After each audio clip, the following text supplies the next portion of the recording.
విమర్శలు లేవు ఈ 99 సంవత్సరాల ఏజ్ విషయంలో ఎమ్మెల్యే గారు మా అందరికీ చెప్పిండు. మీడియా సమావేశానికి వచ్చేసిన జిల్లా అధ్యక్షులు అలాగే సీనియర్ నాయకులు పాత్రికేయులు అందరికీ పేరు పేరు నమస్కారం. తెలంగాణలో ప్రజాపాలన ఏర్పడిన తర్వాత ముఖ్యమంత్రి రేవంత్ రెడ్డి గారు కాంగ్రెస్ ప్రభుత్వం పరిపాలనలో ఒక కొత్త ఒరవడిని ప్రారంభం చేస్తుంది. ముఖ్యమంత్రి గారు వివిధ శాఖల మంత్రులతోటి ప్రతి ఉమ్మడి జిల్లా హెడ్ క్వార్టర్స్లో కూర్చొని ఆ గతంలో ఉమ్మడి జిల్లా పరిధిలో వచ్చిన జిల్లాల నాయకులను, శాసనసభ్యులను, అధికారులను పిలిచి జిల్లాలో ఉన్న ముఖ్య అంశాలేంటి, సమస్యలేంటి క్షేత్రస్థాయిలో ప్రత్యక్షంగా తెలుసుకునేందుకు వారు హైదరాబాద్ వదిలి జిల్లాలో కార్యక్రమాన్ని శ్రీకారం చుట్టారు. గతంలో మనం చూసినాం కేసీఆర్ పాలనలో 10 సంవత్సరాలు ప్రగతి భవన్ గడిని పిలిచి రాలేపోయింది. ఎప్పుడో పోతే కరీంనగర్ జిల్లాకో లేకుంటే ఆయన ఫామ్ హౌస్కో పోవడం తప్ప వేరే జిల్లాలకు పోయి సమీక్ష చేసిన సందర్భం ఈ 10 సంవత్సరాల్లో మనం చూడలే. కానీ ఇప్పుడు రేవంత్ రెడ్డి గారు ఒక నిర్ణయం తీసుకున్నారు. ప్రతి వారం 10 రోజుల్లో ఒక జిల్లాలో కూర్చొని సమీక్ష చేయాలి. ఇది ఒక మంచి పరిణామం. ఆ సమీక్ష జరుగుతుంది కాబట్టి ఉమ్మడి పాలమూరు జిల్లా శాసనసభ్యులు మేమందరం ఇక్కడ ప్రధానమైన సమస్య పాలమూరు రంగారెడ్డి ప్రాజెక్టు కాబట్టి మేము సెక్రటేరియట్లో జిల్లా మంత్రి, జిల్లా ఇన్ఛార్జ్ మంత్రి, శాసనసభ్యులు అందరం కూర్చొని ప్రిన్సిపల్ సెక్రటరీస్, తర్వాత సెక్రటరీ స్థాయి అధికారులు, చీఫ్ ఇంజనీర్స్ వాళ్ళందరితో కూర్చొని సమీక్ష చేయడం జరిగింది. స్పష్టంగా ఎక్కడ లోపాలు ఉన్నాయి, ఎంతవరకు వచ్చినా మనము త్వరగా కృష్ణమ్మ నీళ్లు మహబూబ్ నగర్ పంట పొలాల్లో పారాలంటే ఏం చేయాలి మేము అనే దాంట్లో చాలా స్పష్టమైన కార్యాచరణ రూపొందించుకున్నాం. అధికారుల సూచనలు, శాసనసభ్యుల సూచనలు, మంత్రుల సూచనలు అన్ని పరిగణలోకి తీసుకొని ప్రజెంటేషన్ ఇవ్వబోతా ఉన్నాం సీఎం గారికి. అలాగే ఇరిగేషన్ కాకుండా హెల్త్ విషయంలో దామోదర రాజనరసింహ గారు వరంగల్ సమీక్ష ఉన్నప్పుడు వరంగల్ పోయి అక్కడ హాస్పిటల్ సంగతి ఏం చేయాలని చెప్పి వాళ్ళు కూడా సమీక్ష చేసి సీఎం గారికి రిపోర్ట్ ఇవ్వడం. దాని ప్రకారంగా సీఎం గారు నిర్ణయం తీసుకొని అక్కడ త్వరితగతిన వరంగల్ హాస్పిటల్ ఏదైతే ఉందో దాన్ని ప్రజలకు అంకితం చేయాలి తొందరగా అని చెప్పి దానికి కావాల్సిన ఫండ్స్ మీద మాట్లాడి ఒక నిర్ణయం తీసుకున్నారు.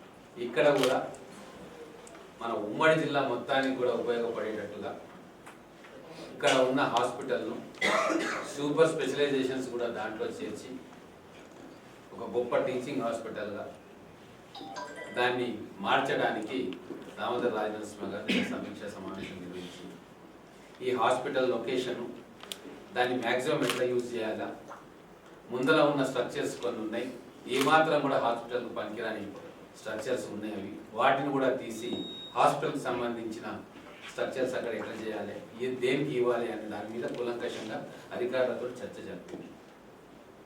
అలాగే మెడికల్ కాలేజీలో ప్రొఫెసర్లు, అసిస్టెంట్ ప్రొఫెసర్లు, అలాగే టెక్నీషియన్స్ ఇన్ని సంవత్సరాలు అవుతున్నా కూడా కనీసం 50% కెపాసిటీతో కూడా మెడికల్ కాలేజ్ కానీ హాస్పిటల్ కానీ పనిచేయదు. ఈ 10 సంవత్సరాలు నిర్లక్ష్యానికి గురైంది వైద్య రంగం.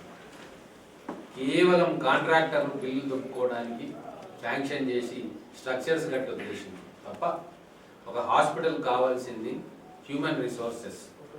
దాని మీదనే ఎక్కువ దృష్టి గౌరవ ముఖ్యమంత్రి గారు, ఆరోగ్య శాఖ మంత్రి గారు పెడుతున్నారు. ఒక మార్పు తీసుకురావాలి తెలంగాణ పరిపాలనలో అని చెప్పి శాసనసభ్యులుగా మేము, మంత్రులుగా మంత్రివర్యులు, ముఖ్యమంత్రి అందరం కూడా కోఆర్డినేషన్ తోటి పనిచేస్తాం. మా దృష్టి మా నియోజకవర్గానికి ఏవో నిధులు తీసుకురావాలి అని కాదు, మొత్తం ఉమ్మడి మహబూబ్ నగర్ జిల్లాను ఏ నియోజకవర్గంలో ఏం చేస్తే ఆ నియోజకవర్గ ప్రజలు సుఖంగా ఉంటారు అన్న ఆలోచనతోటి చాలా పెద్ద హృదయంతో అందరూ యువ శాసనసభ్యులు ఉన్నారు, చదువుకున్న వాళ్ళు ఉన్నారు, డాక్టర్లు, ఇంజనీర్లు ఉన్నారు. కాబట్టి ఖచ్చితంగా ఒక పాజిటివ్ అప్రోచ్ తోటి మనం ముందుకు వెళ్తాం. మీరు గమనిస్తే కొడంగల్, నారాయణపేట, మక్తల్ ఎత్తిపోతల పథకం 5,000 కోట్లతోటి ఇవ్వాలి అని చెప్పి మేము అందరం కూడా కలిసి ముఖ్యమంత్రి గారికి రిప్రజెంట్ చేసాం. ఎందుకంటే పశ్చిమ మహబూబ్ నగర్ జిల్లా కరువు కాటకాలతోటి, వలసలతోటి ఎక్కువ వలసలు అక్కడి నుంచి పోతా ఉన్నారు. కాబట్టి శ్రీశైలం నుంచి నీళ్లు రావు కాబట్టి జూరాల నుంచి తీసుకొని అక్కడ 1,00,000 ఎకరాలకు సాగునీరు అందించాలి. ఆ ప్రాంతం చాలా వెనుకబడ్డదని అందరం కూడా ఉన్న 14 అసెంబ్లీ శాసనసభ్యులలో 12 మంది మేము కాంగ్రెస్ వాళ్ళం ఉంటుంది, 12 మందిని చెప్పి అది తొందరగా రావాలి అని చెప్పి కోరుకుంటాం. అట్లనే పాలమూరు రంగారెడ్డి ప్రాజెక్ట్ ఎక్కడెక్కడైతే వస్తుందో ఆ నీళ్లు రానటువంటి శాసనసభ్యులు కూడా ఖచ్చితంగా అది తొందరగా కంప్లీట్ చేసుకోవాలి. మనము జిల్లా బీడు భూములకు నీళ్లు రావాలి అని చెప్పి అందరూ కూడా ముక్తకంఠంతో దాన్ని పూజ చేస్తాం. నిన్న జిల్లా హెడ్ క్వార్టర్లో ఉన్న సూపర్ స్పెషాలిటీ హాస్పిటల్ దాదాపుగా 10 నియోజకవర్గాల్లో ఉన్న రోగులను కాపాడే శక్తి ఉంటుంది. దీన్ని అత్యాధునికంగా అన్ని హంగులతో తీర్చిదిద్దితే జిల్లా ప్రజలు ఉస్మానియా హాస్పిటల్, గాంధీ హాస్పిటల్ పోవాల్సిన అవసరం లేకుండా, నిమ్స్కు పోవాల్సిన అవసరం లేకుండా అందరికీ కూడా ఇక్కడనే మెరుగైన వైద్య సదుపాయాన్ని చుట్టుముట్టు ప్రాంతాల నియోజకవర్గాలకు ఇస్తారని చెప్పి అందరం కూడా దీన్ని ఇంకా నిధులు కేటాయించాలి అని చెప్పి గౌరవ మంత్రివర్యులకు చెప్పినాం.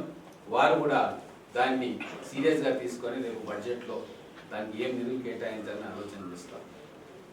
ఇంకొక అంశం ఎడ్యుకేషన్ సంబంధించిన అంశం. ఇక్కడ పాలమూరు యూనివర్సిటీ మొత్తం జిల్లాకు సంబంధించిన యూనివర్సిటీ, ఒక నియోజకవర్గానికి సంబంధించింది కాదు.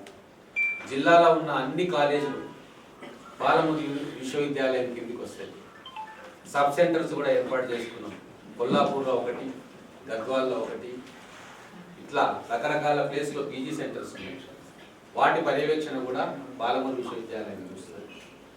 దానికి మా అందరి కృషి, సీఎం గారి కృషి, 100 కోట్ల రూపాయల నిధులను కేంద్రం నుంచి తీసుకొని రాగలిగినాం. ఇప్పుడు అక్కడ జిల్లాలో ఒక ఇంజనీరింగ్ కాలేజ్ ప్రభుత్వ పరంగా, లా కాలేజ్ రావాలని చెప్పి మా అందరం కూడా కోరుకుంటారు. ఇంకొకటి, నిన్న మాకు కుదిరిన అభిప్రాయం, ఒక నేషనల్ ఇన్స్టిట్యూట్ ఆఫ్ ఎడ్యుకేషన్ ఇక్కడ మన మహబూబ్ నగర్ ప్రాంతంలో ఉండాలి. మొత్తం 3 రాష్ట్రాలకు కూడా స్టూడెంట్స్కి అది ఉపయోగకరంగా ఉండాలని చెప్పి సమీక్షలో అందరం కూడా నిర్ణయం తీసుకున్నాం. 14 మంది శాసనసభ్యులను, 2 మంత్రులు. నేషనల్ ఇన్స్టిట్యూట్ ఆఫ్ టెక్నాలజీ ఒకటి మన భూత్పూర్, జడ్చర్ల, మహబూబ్ నగర్ ట్రై జంక్షన్లో ప్రభుత్వ స్థలం ఉంది, అక్కడ పెట్టాలని చెప్పి నిర్ణయం తీసుకున్నాం. ఇదంతా నేను ఎందుకు చెప్తున్నానంటే, ఇప్పుడు మేము ఎన్నికైన కాంగ్రెస్ శాసనసభ్యులం ఒకవైపు తెలంగాణ అభివృద్ధి, ఇంకోవైపు ఉమ్మడి పాలమూరు జిల్లాలో ప్రతి ప్రాంతం కూడా సస్యశ్యామలం కావాలి. విద్యా వైద్య పరంగా, ఎడ్యుకేషన్ పరంగా, స్కిల్ డెవలప్మెంట్ పరంగా నెంబర్ 1 జిల్లాగా ఉండాలి అని చెప్పి మేము ప్రయత్నం చేస్తున్నాము. గతంలో మీరు చూస్తే ఎమ్మెల్యేలు, బీఆర్ఎస్ ఎమ్మెల్యేలు మా నియోజకవర్గం, మా ప్రాంతం, మా భూములు, మా కబ్జాలు, మాకు ఇదే ఆలోచించి, ఇది నా రాజ్యం, నా సామ్రాజ్యం, వేరే వాడు రానికి వెళ్ళేది అంతా నేను చూసుకుంటా, ఇక్కడ ప్రజలు బతికినా చచ్చినా నా అధికారంతో మా శాసనంతో ఉండాలి అన్న ఆలోచనతో వాళ్ళు ఉండి దాన్ని ఇప్పుడు మేము పూర్తిగా మార్చదలుచుకున్నాం. మొత్తం ఉమ్మడి మహబూబ్ నగర్ జిల్లా అంతా కూడా మేము అందరం కలిసి ఉమ్మడిగా డెవలప్ చేసుకుంటాం. మాకు హద్దులు సరిహద్దులు లేవు. పరిపాలన పరంగా సమస్యల పరంగా ఎక్కడ ఏది కావాలో అది అందరం కలిసి ముఖ్యమంత్రి గారికి మంత్రులకు విజ్ఞప్తి చేస్తాం, ప్రెజర్ పెడతాం, తీసుకుంటాం. ఎందుకంటే ఈ పాలమూరు మొత్తం డెవలప్ కావాలి. కోడంగల్ నుంచి అచ్చంపేట దాకా, పైన షాద్నగర్ నుంచి కింద అలంపూర్ దాకా ఆ పాలమూరు అనే భావనను మళ్ళీ ఒకసారి పునరుజ్జీవింపజేయాలని చెప్పి మా సంఘం 5-6 జిల్లాలుగా విడగొట్టి ఆ పాలమూరు మహబూబ్ నగర్ అన్న బంధాన్ని తెంపేసింది గత ప్రభుత్వం. దాన్ని మళ్ళా జిల్లాల సరిహద్దులు వేరు చేస్తున్నా, మనసులను మనుషులను కలిపేందుకు మేమందరం కూడా పనిచేస్తున్నాము. గతంలో లాగా మహబూబ్ నగర్ అంటే ఈ 14 నియోజకవర్గాలు, మహబూబ్ నగర్ అంటే ఇంత సువిశాలమైన ప్రాంతము, అటవీ ప్రాంతము, పేద ప్రాంతము, కరువులు, వలసలు, వీటన్నిటికీ కూడా సమిష్టిగా సమాధానం ఇవ్వాలని చెప్పి మా 14 మంది శాసనసభ్యులు, ఒకరిద్దరు వేరే పార్టీలో ఉండొచ్చు కాక ఆ తేడా కూడా మేము చూపట్లేదు. ప్రతి సమీక్షకు ప్రతిపక్షంలో ఉన్న శాసనసభ్యులను కూడా పిలుచుకుంటున్నాం. కలెక్టర్ గారికి స్పెషల్గా ఇన్స్ట్రక్షన్స్ ఇస్తున్నాం, అందరినీ పిలవండి, కొత్తగా ఎంపికైన ఎంపీ గారిని కూడా పిలవండి. ఉమ్మడి సమస్యలు ఉన్నాయి, కేంద్రం నుంచి రావాల్సిన నిధులు ఉన్నాయి, రాష్ట్రం నుంచి తీసుకురావాల్సిన నిధులు ఉన్నాయి. అందరం సమిష్టిగా ఒక కొత్త అధ్యాయానికి శ్రీకారం చుడదామన్న ఆలోచనే అందరూ యువ శాసనసభ్యులు ఉన్నారు. మ్యాక్సిమం చదువుకున్న వాళ్ళు ఒక పాజిటివ్ దృక్పథంతో ముందుకు పోతా ఉన్నారు. అందులో భాగంగానే ఈరోజు ముఖ్యమంత్రి గారు రేపు వస్తున్నారు. 5 జిల్లా అధ్యక్షులు, అలాగే శాసనసభ్యులు, సీనియర్ నాయకులు అందరం కూడా చర్చ చేసుకొని ముఖ్యమంత్రి గారి దృష్టికి ఏం తీసుకురావాలని ఒక నిర్ణయానికి వచ్చినాం. ఒకటి, మంత్రులతోటి శాసనసభ్యుల చర్చలు, శాసనసభ్యులు మంత్రులు కలిసి అధికారులతో చర్చలు, శాసనసభ్యులు మిగతా సీనియర్ నాయకులు కలిసి కార్యకర్తలతో సమాలోచనలు, ఇవన్నీ చేసి రేపు ముఖ్యమంత్రి గారికి ప్రజెంట్ చేయబోతా ఉన్నాము. పాలమూరు సమస్యలు ఏంటివి, ఆ సమస్యలు అడ్డంకులు ఏంటివి, వాటిని ఎట్లా అధిగమించాలి, కావాల్సిన బడ్జెటరీ సపోర్ట్ ఏంది, ఇవన్నీ కూడా అధికారుల ద్వారా పీపీటీ చేసి రేపు ముఖ్యమంత్రి గారికి తెలుసుకోబోతాం. కాబట్టి మీరు కూడా పాలమూరు సమస్యలు పెండింగ్లో ఏమున్నా నిరభ్యంతరంగా మీరు మీ వార్తా ప్రసార మాధ్యమాల్లో పెట్టొచ్చు, పేపర్లలో రాయొచ్చు. మీ ద్వారానే మాకు తెలుస్తాయి కొన్ని సమస్యలు ఉన్నాయి అని చెప్పి. వాటిని ఖచ్చితంగా అధికారుల దృష్టికి, మంత్రుల దృష్టికి, ముఖ్యమంత్రి గారి దృష్టికి ఈ సమావేశంలో కాకుండా మేము కలిసినప్పుడైనా ఏ ప్రాంత సమస్యలు ఉంటే ఆ ప్రాంత శాసనసభ్యులు ఖచ్చితంగా వాటిని ముఖ్యమంత్రి గారి దృష్టికి తీసుకుపోతారు. గతంలో తీసుకుపోయినాం, భవిష్యత్తులో తీసుకుపోతాం. మీరు కూడా మా టీంలో భాగమని మీరు అనుకోండి. మనందరం సమిష్టిగా ఎట్లయితే ఆ రోజు ఉద్యమాలు చేసుకున్నామో ఇప్పుడు మళ్ళీ పాలమూరు రీకన్స్ట్రక్షన్, పాలమూరు పునర్నిర్మాణంలో మాతో పాటు మీరందరూ కూడా భాగస్వాములు కావాలని కోరుకుంటా ఉన్నాను. రేపు సీఎం గారి పర్యటన మంచిగా కవర్ చేయండి. మీకు లోపలికి అనుమతి లేకపోతున్నా మీకు అన్ని రకాలుగా ఇన్ఫర్మేషన్ మీకు వచ్చేటట్టుగా డిపిఆర్ గారితో కూడా మాట్లాడినాం. ఏం చర్చలు జరుగుతూ ఉన్నాయి, ఏ అంశం మీద అధికారులు వివరణ ఇస్తూ ఉన్నారు, ప్రజెంటేషన్ ఇస్తూ ఉన్నారు అని చెప్పి మీకు ఎప్పటికప్పుడు నోట్ అందుతుంది. దాన్ని మీరు తెలంగాణ ప్రజలకు తెలియజేసే ప్రయత్నం చేయాలి. ఒక కొత్త సంప్రదాయాన్ని, మంచి సంప్రదాయాన్ని ఇక్కడ పాలమూరు జిల్లాలో మేము తీసుకొస్తున్నాం తొలిసారిగా. కాబట్టి ఈ ప్రయత్నం తెలంగాణ రాష్ట్రంలో ఉన్న అందరూ కూడా చూడాలా. గత ప్రభుత్వానికి ఈ ప్రభుత్వానికి ఎంత తేడా ఉంది, ఎంత అరాచక అప్రజాస్వామికంగా ఆ ప్రభుత్వాలు ఉండే, ఎంత ప్రజాస్వామ్యబద్ధంగా అన్ని వర్గాల ప్రజలు అందరు స్టేక్ హోల్డర్స్ను కూడా ఇన్వాల్వ్ చేసి అభివృద్ధికి ఏమేమి చేయాలి అని చెప్పి ఒక సమిష్టి కృషి చేస్తున్న ఈ ప్రభుత్వ పనితీరును కూడా మీరు తెలంగాణ ప్రజలకు వివరించే ప్రయత్నం చేయాలని చెప్పి మా ప్రభుత్వం తరఫున మా పార్టీ తరఫున మీ అందరికీ కూడా సవినయంగా మనం ఇస్తాం. సార్ ఇప్పుడు ఒక చిన్న ఈ సీఎం దగ్గర సమీక్షలో ఈ మహబూబ్నగర్ జిల్లాను 7 జిల్లాలుగా విభజించారు. కొన్ని మండలాలు కొత్త మండలాలు, కొన్ని రెవెన్యూ డివిజన్ తెలిసింది. మళ్ళీ దాంట్లో మండలాలను ఏమైనా కుదించాలని ఏమైనా రిప్రజెంట్ చేస్తున్నారా, లేకుంటే ఇప్పుడు ఈ జిల్లాలను ఏమైనా ఇవి ఏమైనా ఏం లేదు. ఒకటి రేపు సమీక్ష కేవలం first priority Palamuru Rangareddy irrigation project, దానికి కావాల్సిన బడ్జెటరీ సపోర్టు, ఎక్కడ ఆగిపోయింది, మనం ఏం చేయొచ్చు, అదొక భాగం.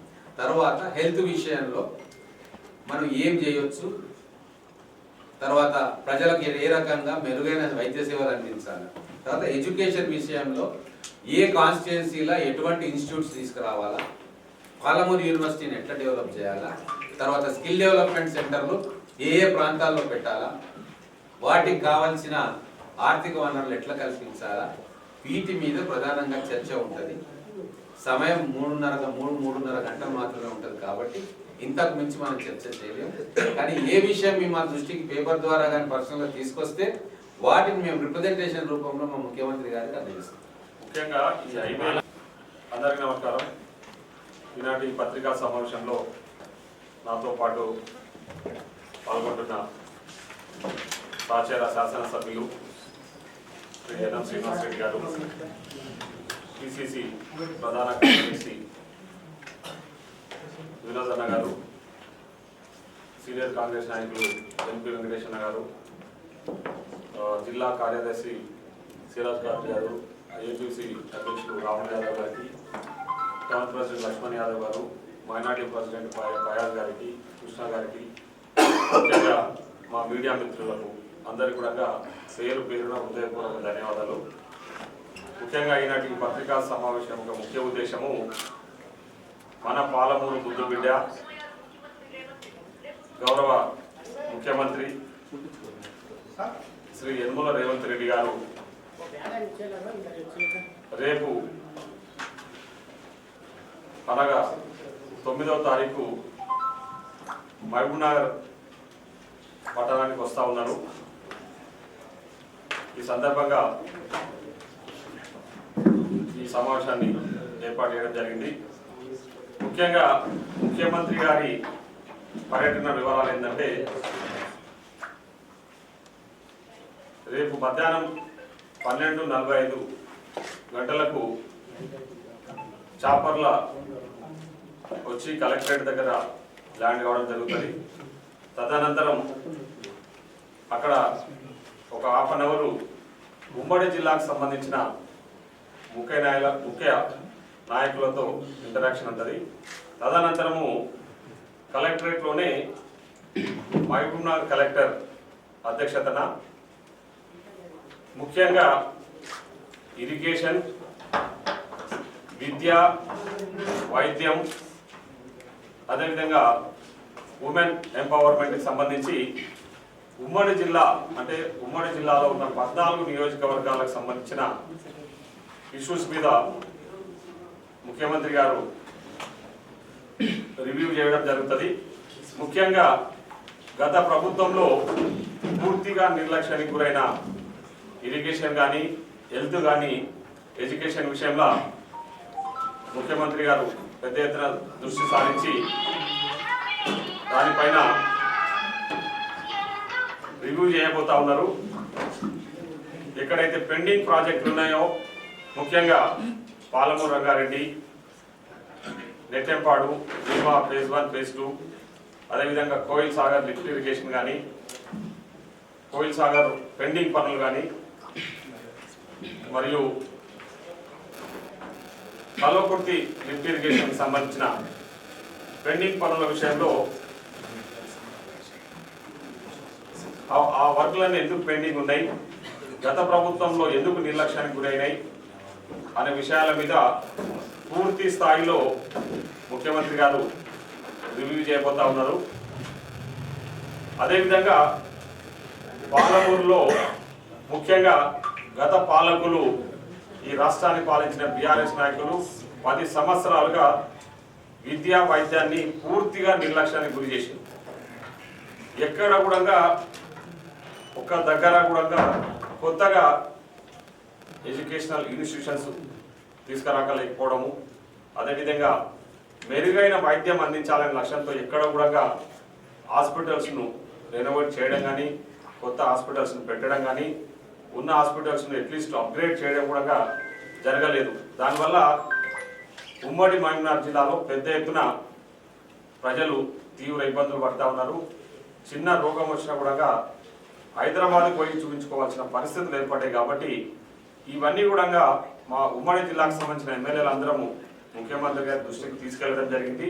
సో ముఖ్యమంత్రి గారు ప్రత్యేకంగా దృష్టి సారించి ఇవన్నిటిపై రివ్యూ చేయాలనే లక్ష్యంతో ఇవన్నీ కూడా రివ్యూ చేసి త్వరితగతిన పూర్తి చేసి, కొన్ని పెండింగ్ పనులన్నీ కూడా త్వరితగతిన పూర్తి చేసి, అదే కొన్ని కొత్త పనులు కూడా మహబూబ్నగర్కు శాంక్షన్ చేసి చేయడానికని రేపు గౌరవ ముఖ్యమంత్రి గారు శ్రీ యనమల రేవంత్ రెడ్డి గారు రేపు రాబోతా ఉన్నారు.